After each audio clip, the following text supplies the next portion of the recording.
بسم اللہ الرحمن الرحیم۔ السلام علیکم۔ ما كان محمد أبا أحد من رجالكم ولكن رسول الله وخاتم النبيين۔ وہ واقعہ جب 1200 صحابہ کرام رضوان اللہ علیہ اجمعین ختم نبوت پر نچھاور ہو گئے۔ حضرت صدیق اکبر رضی اللہ تعالی عنہ کا عہد خلافت ہے۔ یمامہ کے میدان میں 1200 صحابہ کرام رضوان اللہ علیہ اجمعین کے لاشیں بکھری پڑی ہیں۔ کسی کا سر تن سے جدا ہے، کسی کا سینہ چرا ہوا ہے، کسی کا پیٹ چاک ہے، کسی کی آنکھیں نکلی ہوئی ہیں، کسی کی ٹانگ نہیں ہے، کسی کا ہاتھ نہیں، کسی کا بازو کندھوں سے جدا ہے، کسی کی ٹانگ جسم سے الگ پڑی ہے، اور کسی کا جسد ٹکڑوں میں تقسیم ہو گیا ہے۔ یہ 1200 صحابہ کرام رضوان اللہ علیہ اجمعین اپنے خون میں نہا کر یمامہ کے میدان میں اس شان سے چمک رہے ہیں کہ چرخ نیلوفری میں چمکنے والے ستارے انہیں دیکھ کر رش کر رہے ہیں۔ یوں محسوس ہو رہا ہے کہ آسمانی ہدایت سے کہکشاں زمین پر اتر آئی ہے۔ یہ کون لوگ ہیں؟ اہل دنیا یہ وہ لوگ ہیں جنہیں اللہ کے نبی حضرت محمد مصطفیٰ صلی اللہ علیہ وسلم نے اپنی آغوش نبوت لے کر پروان چڑھایا، جو مکتب نبوت محمد صلی اللہ علیہ وسلم کے فارغ التحصیل تھے، جن کے سینوں میں ایمان اور قرآن خود رسول خاتم النبیین صلی اللہ علیہ وسلم نے اتارا تھا، جن کو اس دنیا میں اللہ رب العزت نے جنت کی بشارت سنا دی تھی، جو اس مرتبے کے مالک ہیں کہ آج پوری امت مل کر بھی ان میں سے کسی ایک کے برابر نہیں ہو سکتی۔ یہ شہداء جو شہادت کی سرخ قبا پہنے استحارت فرما رہے ہیں، ان میں سے 700 صحابہ کرام حافظ قرآن ہیں، 70 بدری صحابہ ہیں جو کفر و اسلام کے پہلے مارکے غزوہ بدر میں اپنی جانیں ہتھیلیوں پر لے کر رسول اللہ صلی اللہ علیہ وسلم کے پرچم تلے میدان بدر میں اترے تھے۔ اہل دنیا یہ محمد عربی صلی اللہ علیہ وآلہ وسلم کے دامن کے پھول تھے جو یمامہ کے میدان میں مسلے گئے۔ یہ رسول رحمت صلی اللہ علیہ وآلہ وسلم کی جھولی کے موتی تھے جو یمامہ کے میدان میں رل گئے۔ یہ سرور کائنات صلی اللہ علیہ وآلہ وسلم کی پچھلی راتوں کے آنسو تھے جو خاک یمامہ میں جذب ہو گئے۔ اے افراد امت اسلامیہ، ان عظیم ہستیوں نے کس مسئلے کے لیے پردیس میں جا کر اپنی جانیں نچھاور کی؟ کس مسئلے کے لیے؟ انہوں نے اپنی شمشیروں کو بے نیام کیا اور گھوڑوں پر بیٹھ کر بجلی کی طرح یمامہ کی طرف لپک گئے۔ ہائے افسوس، صد افسوس، وہ مسئلہ جسے آج ہم نے منبر و محراب سے نکال دیا ہے، جو ہمارے دینی مدارس کے نصاب میں شامل نہیں، جو اسکولوں، کالجوں اور یونیورسٹیز میں پڑھایا نہیں جاتا، یعنی مسئلہ ختم نبوت۔ حضور اکرم صلی اللہ علیہ وآلہ وسلم کے دعوت نبوت سے لے کر وصال نبوی تک 30 سال کا جو لگ بھگ عرصہ بنتا ہے، اس میں جتنے غزوات ہوئے، جتنے جنگیں ہوئیں، جتنے تبلیغی وفود دھوکے سے شہید کیے گئے، اور کفار کے مظالم سے جو صحابہ کرام رضوان اللہ علیہ اجمعین شہید ہوتے رہے، ان کی کل تعداد 259 ہے۔ یعنی پورے دور نبوی میں پورے اسلام کے لیے جو کل صحابہ شہید ہوئے، ان کی تعداد 259، اور صرف مسئلہ ختم نبوت کے لیے جو صحابہ شہید ہوئے، ان کی تعداد 1200 ہے، جن میں سے 700 حافظ قرآن ہیں۔ نبوت کا جھوٹا دعویٰ کرنے والا مسلمہ کذاب کے پاس 40,000 جنگجوؤں کا لشکر تھا، مال و دولت کے بھی ڈھیر تھے۔ ادھر مسلمان وصال نبوی صلی اللہ علیہ وسلم کے غم سے نڈھال تھے، طرح طرح کے فتنے کھڑے ہو گئے تھے، حالات انتہائی نامساعد تھے۔ مدینہ منورہ کی نوزائیدہ ریاست کو ہر طرف سے خطرہ تھا، لیکن صدیق اکبر رضی اللہ تعالی عنہ نے تخت ختم نبوت اور تاج ختم نبوت پر ڈاکہ زنی کو برداشت نہ کیا کہ یہ کیسے ممکن ہو سکتا ہے کہ صدیق زندہ ہو اور اس کے آقا صلی اللہ علیہ وآلہ وسلم کی مسند نبوت پر کوئی بدنیت بیٹھنے کی ناپاک جسارت کرے۔ یار غار نے خطرناک حالات کی بالکل پرواہ نہ کی اور مسلمہ کذاب کی سرکوبی کے لیے پہلا لشکر حضرت شرجیل رضی اللہ تعالی عنہ کی قیادت میں روانہ کیا، لیکن مسلمہ کذاب نے اس لشکر کو شکست دے دی۔ دوسرا لشکر حضرت اکرمہ بن ابی جہل رضی اللہ تعالی عنہ کی قیادت میں روانہ کیا، لیکن مسلمہ کذاب کی فوج نے اس لشکر کو بھی شکست دے دی۔ فولاد اعظم کے مالک جناب صدیق اکبر رضی اللہ تعالی عنہ نے ہمت نہیں ہاری۔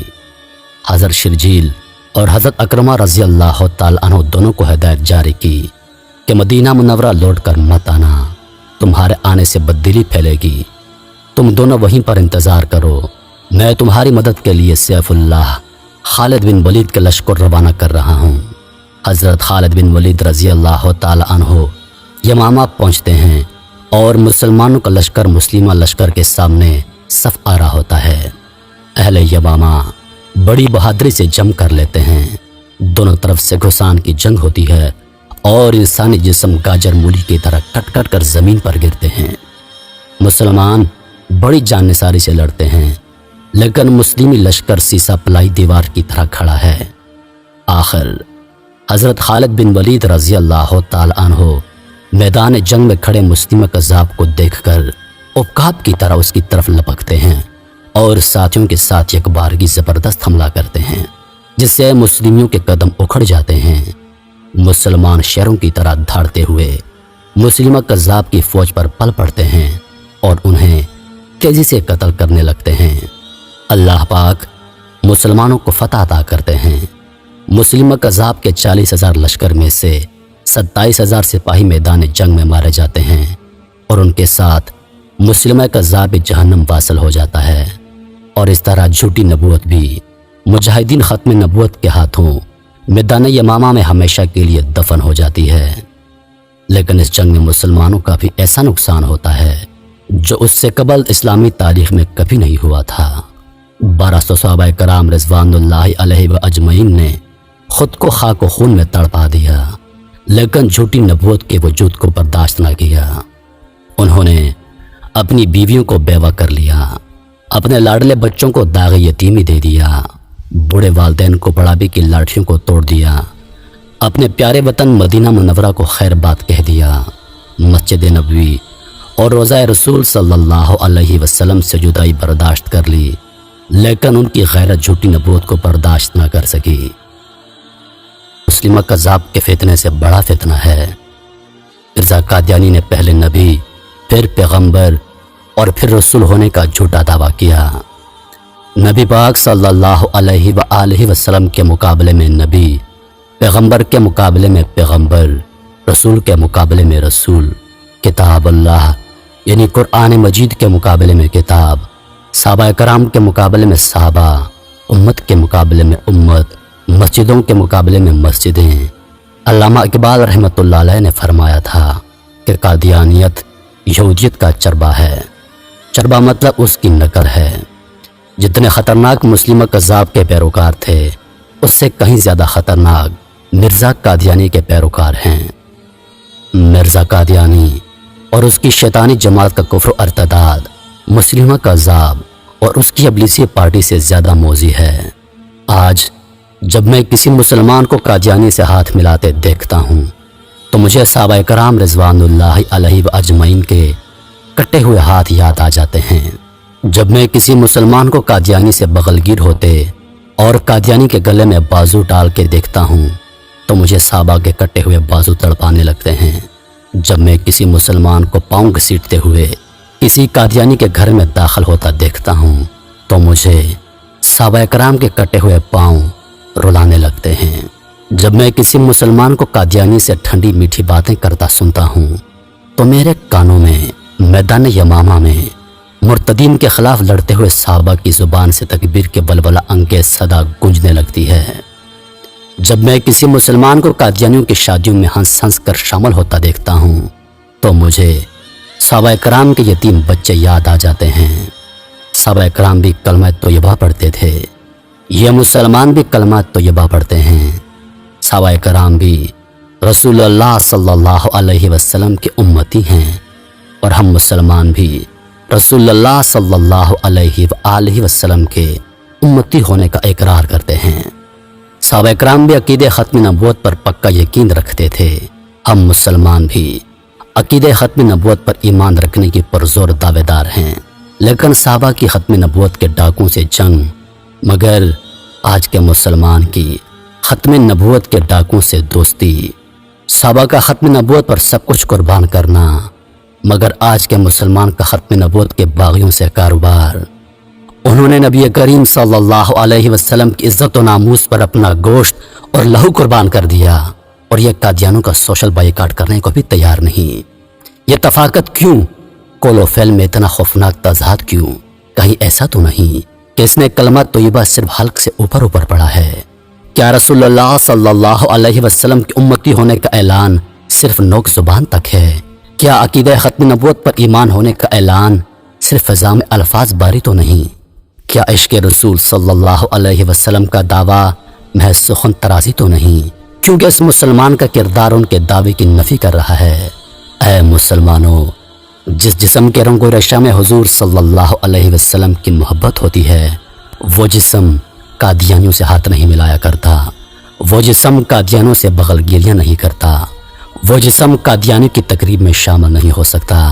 آئیے اپنے اپنے جسم میں محبت رسول صلی اللہ علیہ وآلہ وسلم کو دیکھتے ہیں، کیونکہ اللہ سب کچھ دیکھ رہا ہے اور موت کا فرشتہ گھات لگائے بیٹھا ہے، اللہ کے حکم کا انتظار کر رہا ہے۔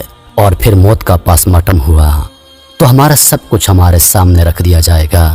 اے مسلمانوں، سمجھ جاؤ، اس سے ایک پہلے کہ موت آ جائے۔ ختم نبوت زندہ باد۔ میں امید کرتا ہوں کہ ویڈیو آپ دوستوں کو پسند آئی ہوگی۔